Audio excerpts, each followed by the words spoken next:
On est en demi. On est en demi, les amis. Et c'est ça qu'il faut retenir ce soir, je crois. Qui a fait caca dans sa culotte ce soir? Levez la main. Débrief à chaud, c'est parti.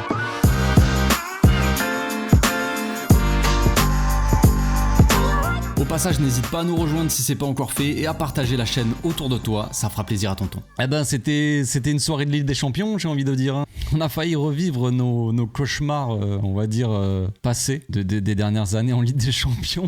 Ah, je suis en train de craquer psychologiquement. Après, on va pas faire les acteurs non plus. Bon, à la fin du match, il fallait qu'il rattrape de 2 buts. Ça allait, on s'est dit ça va aller. Mais quand même, à un moment donné dans le match, on a douté, non ? On a tous un petit peu douté, on s'est dit attendez, c'est pas une blague, c'est en train de se passer. Les gars, il faut se réveiller. Allez, jouons un petit peu au football parce que si c'est pour se faire humilier comme ça, après avoir vécu une belle saison, un beau projet là qui s'installe, on commence à jouer et tout ça, et si c'est pour s'arrêter là, face à Dortmund, sans vouloir leur manquer de respect, mais quand même, tu les bats 4-0 à l'aller, non les gars, pas de mauvaise blague non plus. Il y a quand même, je sais pas si, je suis content en vrai, je suis content. Est-ce que c'est parce que c'est plus un soulagement que vraiment de la joie, parce que franchement on perd un match et jamais une défaite ne m'a aussi rien fait, tu vois, genre, on a perdu le match mais c'est pas grave, je suis quand même content parce qu'on est en demi-finale, c'est pas arrivé depuis 6 ans, donc on est quand même content. Mais je me dis aussi que peut-être que cette petite claque dans la tronche, parce que clairement c'est quand même une petite claque, peut-être qu'elle sera utile aussi pour la fin de saison, et peut-être que c'est ce qui pouvait nous arriver de mieux, je ne sais pas. Peut-être à l'équipe, tu vois, se dire attention les gars, vous n'êtes pas invincibles, et peut-être aux supporters aussi. Parce que c'est vrai qu'on a gagné un petit peu cette confiance en tant que supporter. Il y en a, ils sont là, ouais, on va gagner 5-0 au match retour, comme si on allait mettre des Manita ou des 7 ou des 8-0 à tous les matchs. Parce qu'on s'est habitué à marquer beaucoup, parce que oui, l'attaque du Barça est la meilleure d'Europe. Donc oui, on s'est habitué à marquer beaucoup de buts, à gagner les matchs, tout ça. Mais attention à pas se croire trop beau. Attention, c'est les matchs de Ligue des Champions, tout peut arriver en Ligue des Champions, les gars, on le sait. C'est des soirées spéciales, on en a vécu des soirées spéciales catastrophiques, et on en a vécu des belles aussi soirées. Donc on sait que tout peut se passer.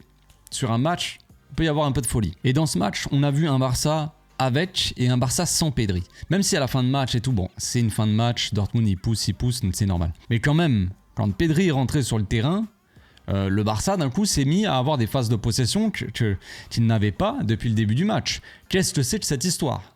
Donc il y a pas mal d'enseignements à retenir après ce match-là. C'est tout d'abord que, évidemment, sans Pedri au milieu, cette équipe, elle joue n'importe comment, concrètement. Ça n'aligne pas 3 passes, ça ne joue pas bien, pas intelligemment, ça ne garde pas un peu le ballon quand il faut le garder, ça rend peut-être le ballon trop vite. On voit que ça ne tourne pas rond concrètement. Il y a un match, un Barça plutôt avec et un Barça sans Pedri, c'est évident. Quand il est rentré, on a vu direct, ça s'est vu, tu sais. D'un coup, la lumière s'est allumée. C'est presque choquant, tu vois. Donc déjà, premier point. Deuxième point, qu'est-ce que c'est que ce match de la part de nos attaquants ? C'est les meilleurs attaquants d'Europe, c'est la meilleure attaque d'Europe.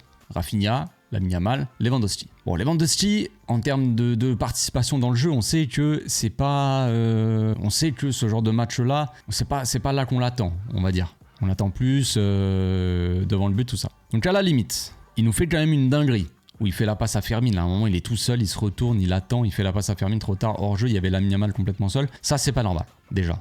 Bon, bref. Le match de Rafinha, il est un peu scandaleux. Et ça ne veut pas dire, je suis pas en train de dire ouais, Rafinha, machin, de lui jeter tout le truc sur lui, machin. Je dis juste que là, c'était un match quand même de Ligue des Champions assez important et nos attaquants sont passés complètement à côté de ce match. Lamine Yamal, invisible totalement, et Rafinha, c'est quoi ? Back to 2021, 2022. Donc, je dirais pas que c'est inquiétant en soi. J'irais pas juste à dire que c'est inquiétant tout ça, mais ça nous montre aussi que, attention, il faut pas faire trop les malins, je pense. Il faut continuer à travailler. On est sur le bon chemin pour gagner des trophées, pour faire une bonne saison, tout ça. Il n'y a pas de souci avec ça. On est en demi-finale. Mais en demi-finale, le niveau, il va se corser un petit peu. Donc, comme je l'ai dit, je dirais pas que c'est vraiment inquiétant de la part des attaquants, mais il va falloir, je sais pas ce qu'il va falloir faire, mais est-ce que c'est le niveau actuel de nos attaquants, je dis par rapport à la fraîcheur physique, parce que Lamine Yamal, c'est vrai que ça fait quelques matchs, il est un peu en dessous. Là, ce match-là, il est un peu invisible. Et quand tu n'as pas Pedri pour faire le jeu, eh bien, Lamine Yamal, c'est là qu'il est aussi intéressant pour faire un petit peu le jeu aussi, que ça soit l'attaquant qui revienne un petit peu aider le milieu pour avoir des phases de possession, dominer un petit peu plus le jeu au milieu, tout ça. Et il n'a pas aidé. Il n'a clairement pas aidé. Il y a eu un Dortmund qui a sorti un très bon match, on va pas se mentir. C'est pas juste le Barça qui a été mauvais, il y a de ça, mais on a fait une entame de match catastrophique concrètement, même une première mi-temps en vrai. Mais c'est surtout le Dortmund après a fait un bon match. Ils ont joué le coup à fond. Ils ont joué les attaques, ils ont mis de l'intensité, ils ont très bien pressé, défendu, machin, les retours, ils ont fait les efforts. Et puis Guirassy, cette fois-ci, il a été efficace. Au match aller, il était passé complètement à côté de son match, parce qu'au match aller, on se souvient qu'il aurait pu quand même mettre 2 buts.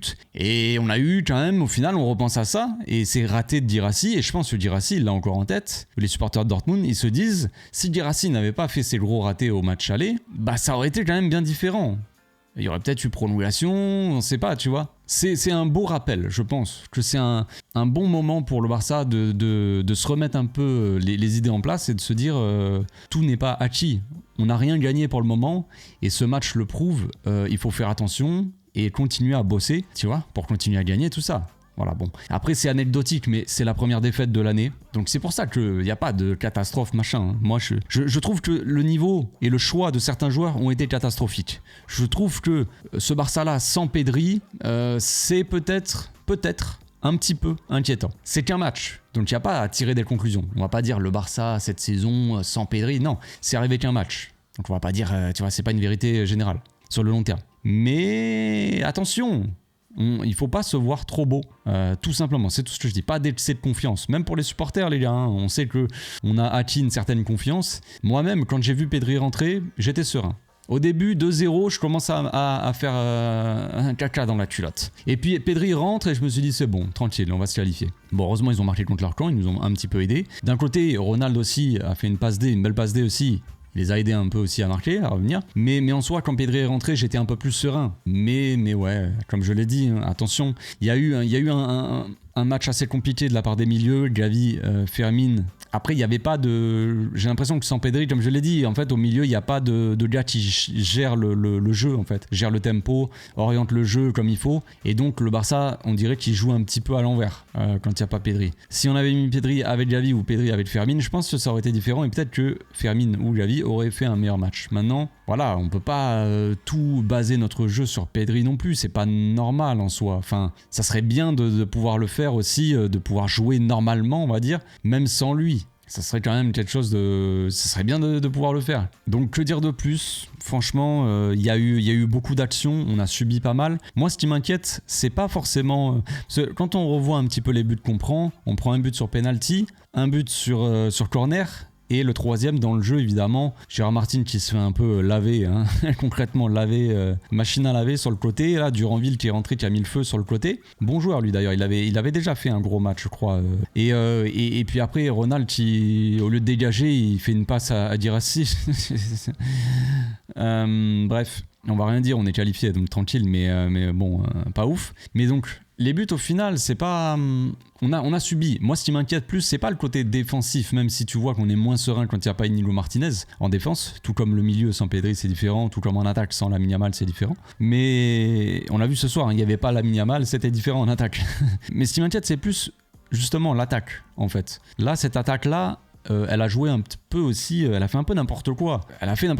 Lamine Yamal n'était pas forcément au niveau. Rafinha, il est passé complètement à côté de son match en termes de choix, en termes de qualité technique, déchets, tout ça. Et c'était plus que d'habitude. Lewandowski, si les autres sont pas au niveau, Lewandowski ne pourra pas faire tout seul. Lewandowski, c'est pas le type de joueur à porter l'équipe à lui tout seul. Si l'équipe ne joue pas bien, Lewandowski va rien pouvoir faire concrètement.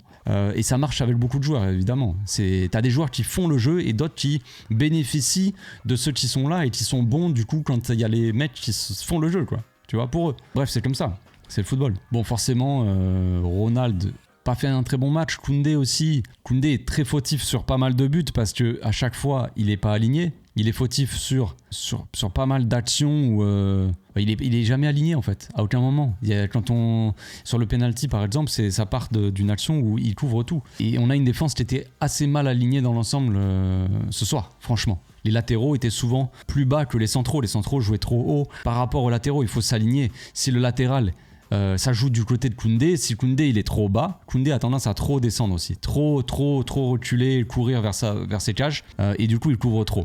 Bref, si Koundé est trop bas, les défenseurs, faut qu'ils s'alignent sur Koundé. Il faut pas qu'ils s'alignent sur l'arbitre au milieu de terrain, les gars. Il faut descendre et se mettre au niveau de Koundé. Sinon, dans l'axe, ça laisse un espace de fou. Parce que si Ronald, il est trop haut par rapport à Koundé, s'il y a un attaquant dans l'axe qui part dans le dos de Ronald, c'est foutu. Et c'est un peu ce qui s'est passé sur le premier but où Chesney il sort et il y a penalty. Donc attention à l'alignement. Gérard Martin, c'était un peu aussi le baptême de feu, je sais pas. On sait que Baldé va être absent pendant 2-3 semaines, 4 semaines, je sais pas. Et on se posait la question, qui va le remplacer? Parce que Gérard Martin va être au niveau. Et je trouve, franchement, qu'il a pas fait un si mauvais match que ça, c'est ça le pire. Parce que, évidemment, c'est un joueur qui n'est pas aussi bon que Baldé. Offensivement, il va pas t'apporter autant que Baldé dans la percussion, tout ça. Défensivement, il va pas être aussi bon que Baldé dans le sens où il va se faire prendre de vitesse. On l'avait dit que Dortmund, ils ont des ailiers très rapides. Et à partir du moment où, parce qu'au début, il n'avait pas trop d'ailiers trop rapides sur lui et Gérard Martin, mais à partir du moment où il y a Duranville qui est rentré, où il y avait Gittens ou quoi, des ailiers très rapides sur son côté, il s'est fait bouffer. Mais ça, c'est pas une surprise. C'est pas une surprise. C'est comme dire, oh, Ronald, il a fait une mauvaise relance. C'est pas une surprise. Il y a des joueurs qui ont des défauts, des qualités. Et Gérard Martin, sa qualité, c'est pas sa vitesse, on le sait. Donc il va se faire bouffer dès qu'il y aura des ailiers rapides. Ce qui nous fait penser au Classico, évidemment le 26 avril, où il y aura probablement des ailiers rapides, probablement Rodrigo j'imagine, qui sera du côté de Gérard Martin. Donc bref, mais dans l'ensemble je trouve que Gérard Martin n'a pas été si mauvais que ça. Maintenant c'est pas un joueur... Mais les gars, ce qu'il faut savoir c'est que là Gérard Martin est propulsé, catapulté, titulaire au Barça, alors que la saison dernière, il jouait en Division 3. Tu vois, donc la différence de niveau, elle est monumentale. Match de Ligue des Champions, quart de finale, Division 3. Donc forcément, il ne faut pas s'attendre à un match. Mais par rapport à son niveau et son expérience, je trouve qu'il n'a pas été si ridicule que ça, Gérard Martin. Maintenant, c'est pas forcément le niveau Barça et ça va être compliqué, je pense, pour lui. Voilà. Bref, après, comme je l'ai dit, au milieu, Gavi, Fermin, ça m'a pas trop plu. Il y a eu pas mal de... Et en fait, il y a un manque de contrôle, clairement. Il n'y a pas de joueur qui sait gérer le tempo. De Jong s'en est à peu près sorti dans ce match-là parce que c'était un des seuls à surnager. Et on voit quand Pedri est rentré, ça a fait énormément de bien à De Jong. Et il y a eu un peu plus... on a senti un milieu un peu plus... avec un peu plus de maîtrise. Après, bon, il y a eu la fin de match où les 15 dernières minutes où ça a un peu enflammé le match, Dortmund qui poussait à fond, donc un Barça qui subit, c'est logique. Voilà, je sais pas trop quoi dire de plus. Je pense que, comme je l'ai dit, c'est une belle petite tape derrière la tête qui nous permet peut-être de nous remettre les idées à l'endroit et de se dire que ça sera pas si facile que ça cette saison. Et d'un autre côté, on est très satisfait parce qu'on est en demi. Et on n'est pas content parce qu'on a perdu le match et c'est la première défaite de la saison. Mais on va pas pleurer pour ça, les amis. On est le 15 avril et c'est la première défaite, j'ai dit de la saison, mais de l'année quoi. C'est la première défaite de l'année en 2025. Du 1er janvier jusqu'au 15 avril, voilà, on a perdu un match en quart de finale de Ligue des Champions. Tout ça pour être qualifié quand même en demi. Donc est-ce que c'est si grave? Je dirais que non. On se retrouve demain les amis. Je pense que je vais faire une analyse. Ouais, je ferai une analyse. Puis je vais mettre sur Instagram une boîte à questions. Vous pouvez me poser les questions. On fera une FAQ juste après l'analyse. Enfin, le lendemain quoi. Bref, vous m'avez compris. Bonne soirée à tous. Profitez bien. Ciao.